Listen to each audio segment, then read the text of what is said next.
नमस्कार. इन्फोगॉड चॅनलमध्ये आपले पुन्हा स्वागत. आपण बघत आहोत की ह्या वर्षीचं मार्गशीर्ष महिन्याचं गुरुवारचं उद्यापन कसं करायचं व्रताचं. हा पार्ट 2 आहे.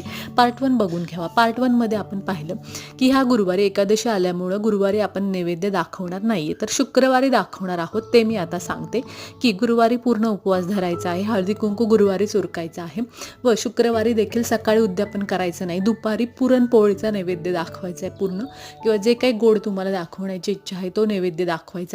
महालक्ष्मी मातेंना नैवेद्य दाखवायचा. नैवेद्य दाखवत असताना म्हणायचं की एकादशीमुळं काल तुम्हाला नैवेद्य दाखवू शकलो नाही, हा नैवेद्य ग्रहण करा अशी प्रार्थना करायची. व हे 4 गुरुवारचं ह्या वर्षीचं व्रत आपल्या चरणी रुजू करून घ्या.